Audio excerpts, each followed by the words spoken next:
여러분 감사합니다. 장영호 대표님 와서 1인 시위하고 하느라고 고생하셨고, 천창용 동지 여기서 24시간 노숙하면서 이 자리를 지켜주셔서 감사합니다. 오늘은 굉장히 중요한 날이고요. 중요한 날인데 제 마음속이 이 가슴이 간질간질해요.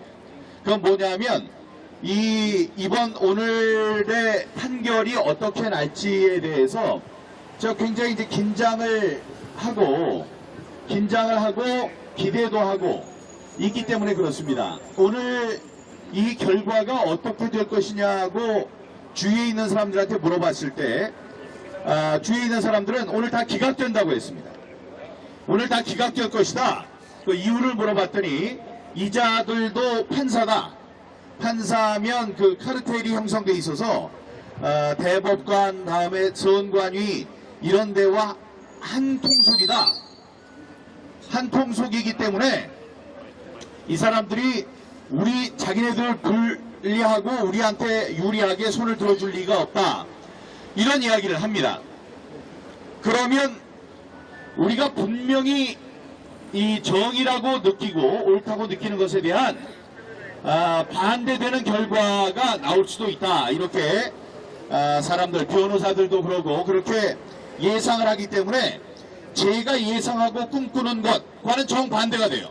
그러니까 이제 마음속에 갈등이 있는 겁니다. 갈등이 있으니까 이걸 도대체 어떻게 받아들여야 될지, 이걸 영원히 피할 수도 없고, 이제 30분 뒤면 1시 반이면 들어가야 되고 2시면은 판결이 납니다. 자, 그만큼 중요한 오늘 판결입니다. 오늘 우리가 제기한 판결의 내용은 QR코드가 비밀 선거를 보장한 헌법 조항에 위배된다. 그러니까 위헌이다. 다음에 이 QR코드는 따로 떼서 보관하지 않기 때문에 사전 투표를 누가 몇 명이 했는지를 알 수 있는 검증 작업을 방해하고 있다. 그러므로 부정선거의 통로가 된다. 이 두 가지입니다. 이 두 가지 이유로 QR코드 사용은 현재 법에도 위배가 되니까 위법사항을 해소를 해야 하고 QR코드 사용을 금지해야 한다. 이게 이제 오늘 우리가 바라는 위헌 소송의 내용입니다. 여러분, 지난 2020년 4월 15일 4.15 총선 전에 우리가 총선 이후에 부정선거 시비가 일었을 때 우리가 발견한 제보사항, 확인한 제보사항이 있는데 그것이 무엇이냐? 사전투표에서 투표한 사람들 그 정보를 이용하기 위해서 선관위가 무려 500만 명의 우리 국민의 이름, 연락처, 주소, 병역관계, 수입, 직업, 전과까지 이런 민감한 내용들을 500만 명의 개인정보를 정리를 하라는 용역계약서를 체결한 것을 제가 발표를 했었습니다. 제가 국민들에게 알려드렸었어요. 그러니까 선관위가 무슨 얘기를 했느냐? 이 500만 명이라는 거는 지금까지 출마를 한 후보들의 후보들의 정보를 우리가 관리하기 위해서 했다. 이렇게 얘기를 했습니다. 새빨간 거짓말입니다. 뭐 지금까지 출마한 사람이 500만 명이 된다고요? 그래서 거짓말이라고 우리가 따졌더니 말을 바꿨어요. 바꾼 게 뭐냐?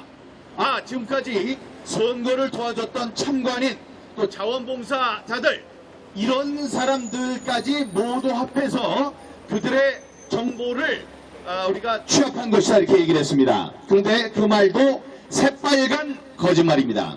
아니, 자원봉사한 게 무슨 죄라고 저의 전과, 저의 개인정보를 그 사람들이 이렇게 관리를 합니까? 이거 완전히 거짓말이죠.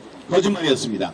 자, 그런데 이 사람들이 원했던 것, 겨냥했던 것이 무엇이냐? 바로 QR코드를 사용해서, 제가 나설게요. QR코드를 사용해서 얻게 된 정보들을, 사전투표한 사람들의 정보를 전부 다 관리를 하겠다. 이런 거였고, 거기에 단서 조항으로 들어있던 특이사항에는 뭐가 있었냐면 앞으로 추가될 정보에 대해서도 앞으로 추가될 정보도 손쉽게 입력할 수 있도록 DBase를 구축하라. 이제 그런 내용이 거기에 들어있었던 것입니다. 그러니까 여러분 만약에 500만 명이 누구를 투표했는지 그들의 신원과 투표 성향을 알 수 있다면 50년 동안 이 정권을 가질 수 있습니다. 다음에 이번에 있었던 강서구청 구청장 보궐선거의 이 결과를 바꾸는 것쯤은 완전히 누워서 떡 먹기예요. 식은 죽 먹기입니다.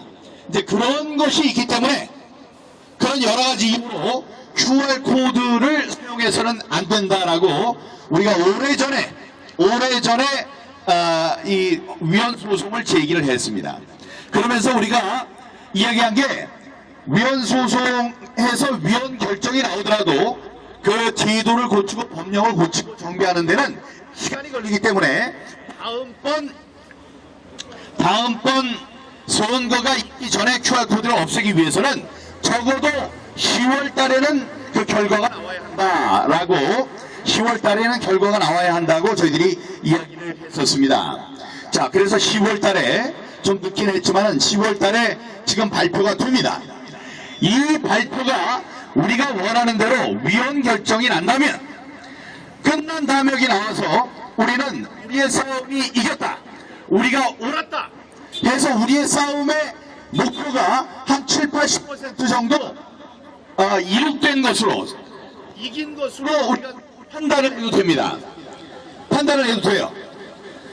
그런데 만약에 이것이 위헌이 아니다.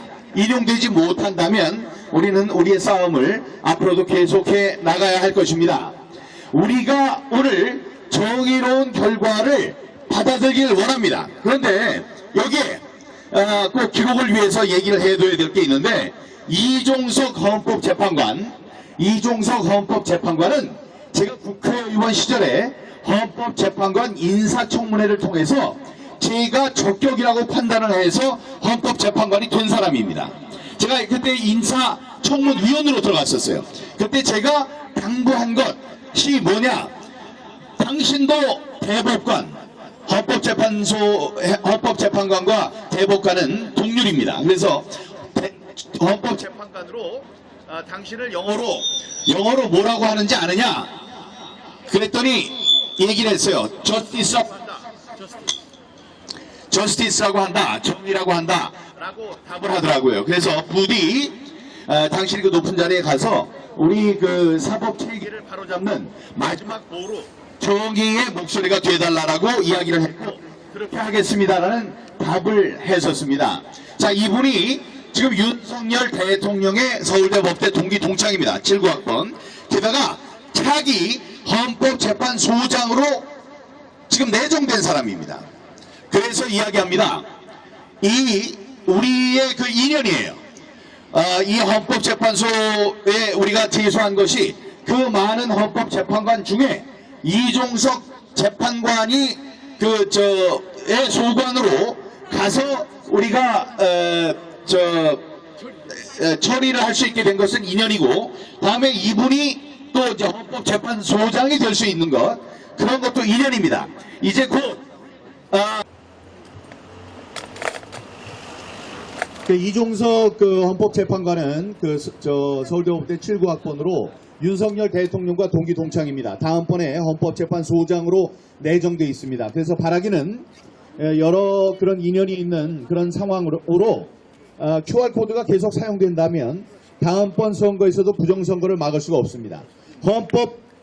이 QR코드가 없어지고 투표 참관인 혹은 투표 관리관이 자기의 사도장, 개인 도장으로 투표지에 도장을 찍을 수 있다면 부정선거와 관련된 부정은 70 내지 80%가 사라집니다. 그러니까 부정선거를 저지를 수 있는 확률이 많이 줄어들게 되는 거죠. 그 점을 부디 잘 생각을 하셔서 오늘 정의로운 그런 결과가 나오게 되기를 바랍니다. 독일에서도 정의를 세운 것은 헌법재판소였습니다. 독일 헌법재판소가 어떤 결정을 했느냐? 전자 투표와 전자 개표는 이 우리가 감시를 할 수가 없다. 감시를 할 수 없으므로 감시할 수 없는 이 투표 행위는 불법이다. 위헌이다. 라고 판결을 내렸습니다. 그래서 독일에서는 수개표를 하죠.